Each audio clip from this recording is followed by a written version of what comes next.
Imagine spending over $100 million on a movie, having Peter Jackson's name all over it, building an entire world of giant cities, driving around the planet, and still ending up with one of the biggest box office disasters of 2018. That is exactly what happened to Mortal Engines. On paper, this looked like a huge fantasy franchise waiting to happen. It had massive scale, wild visuals, and a concept that sounded like something audiences had never seen before. In reality, it barely survived opening weekend. So today, let's look back at how Mortal Engines went from a promising blockbuster to a giant, expensive machine that drove straight off a cliff.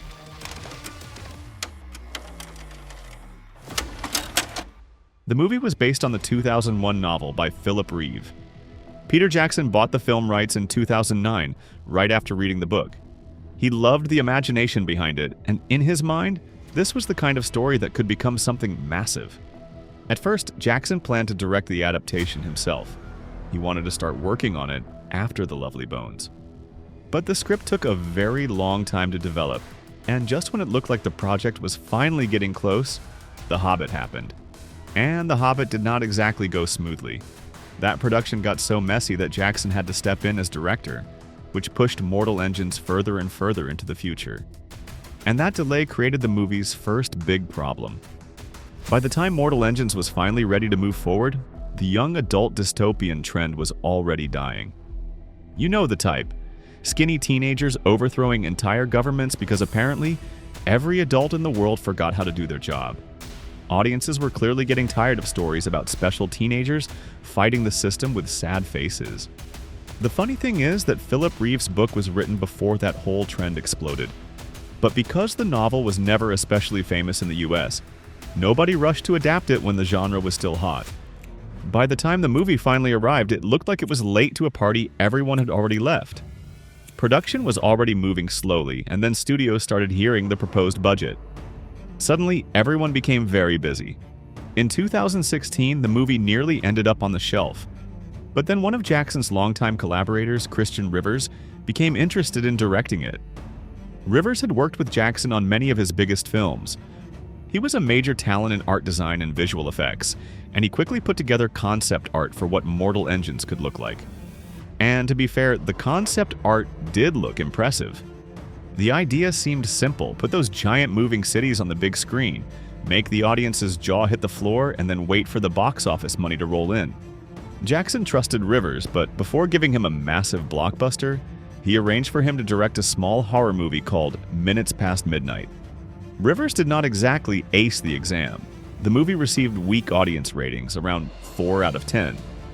But Jackson apparently watched this practice run and said, "Good enough. Here's a giant franchise."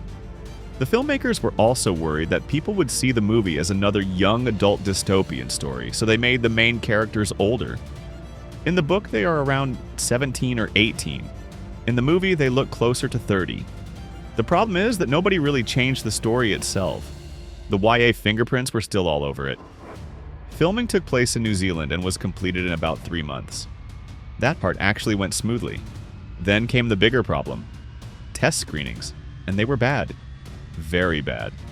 Since the money for the movie had been gathered from different companies around the world, and Peter Jackson himself had reportedly invested some of his own money, nobody wanted to spend even more on major reshoots. This was already a $100 million movie, and throwing extra money at it was not exactly an attractive idea. So instead of rebuilding the film, they just cut it down in editing and hoped for the best. Then Universal saw the test screening results and basically said, "We are not throwing good money after bad." Universal was handling the US release and had covered about 30% of the budget. But after those screenings, the studio lost faith in the movie. And once Universal lost faith, the marketing campaign suffered. Around the world, different distributors handled the release, and some of them did spend money on promotion. But in the US, Universal's lack of confidence helped bury the film before audiences even had a chance to care. The company invested about $30 million, while the remaining $70 million came from Media Rights Capital, Wingnut Films, and Legendary. Those companies also divided up the international distribution rights. So this was not exactly one clean studio production. It was more like a group project where everyone slowly realized the presentation was going to be terrible. When Mortal Engines finally opened in American theaters, it crashed hard. The movie made only about $15 million domestically. For a film with a budget of at least $100 million, that's a disaster. That is the kind of number that makes studio executives stare silently out of windows. Internationally, things were a little better. The movie made almost $70 million overseas, but that still was not nearly enough. Some analysts even questioned the official $100 million budget, with rumors suggesting the real cost may have been closer to $150 million. And that is before marketing costs, which still existed even if Universal did not exactly go all in. Any plans for a trilogy were immediately thrown out, and just like that, goodbye franchise. Reviews from critics and audiences were mostly mediocre, so there was no real reason for anyone to keep pretending a sequel might happen. Looking back, many people believe the failure was unavoidable. The only question was how bad it would be. The movie had too many problems working against it before release. The genre was no longer popular. The story was weird and difficult to sell. The source material had almost no name recognition in the US. And on top of that, the cast did not give the marketing team much to work with. The biggest recognizable name in the movie was Hugo Weaving. He is a great actor, but he has never been the kind of movie star who makes general audiences run to the theater just because his face is on the poster. Universal reportedly wanted Peter Jackson to cast 2 bigger stars in the lead roles, but Jackson wanted fresh faces. In theory, that can be a good idea. Some people also blamed the release date. Mortal Engines opened on the same day as Spider-Man Into the Spider-Verse. And yes, that was not ideal.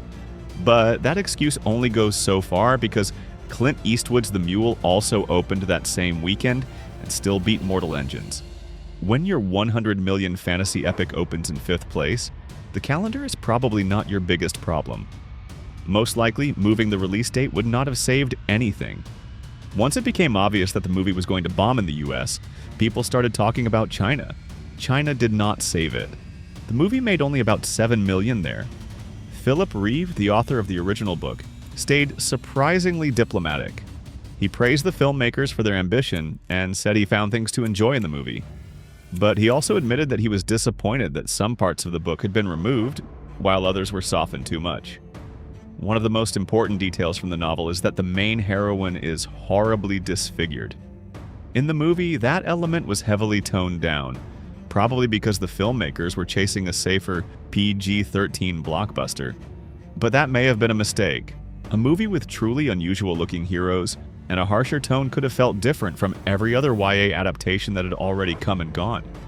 Even the final battle could have been far more dramatic if it had ended the way it does in the book. But clearly, someone involved still believed this could become a long-running franchise, so the movie played things safer than it probably should have. As for Christian Rivers, his directing career basically ended right there. The biggest problem with Mortal Engines is not just the script, it is the direction. Sure, maybe not even James Cameron could have completely saved that screenplay, but a movie full of giant cities on wheels should at least be exciting. It should feel insane. Instead, it often feels strangely flat. Peter Jackson never publicly criticized the movie. He gave the usual polite praise to Christian Rivers, which is exactly what you would expect.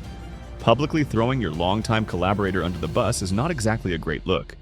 But maybe somewhere behind closed doors, the talented visual effects artist who once won an Oscar for King Kong received a very serious producer-to-director conversation. Universal and Media Rights Capital also refused to comment on the failure. According to estimates, the total losses for everyone involved were somewhere between $125 and $150 million. Which company lost the most is still unclear. That was Frameback. Subscribe for more rewinds and see you on the next one.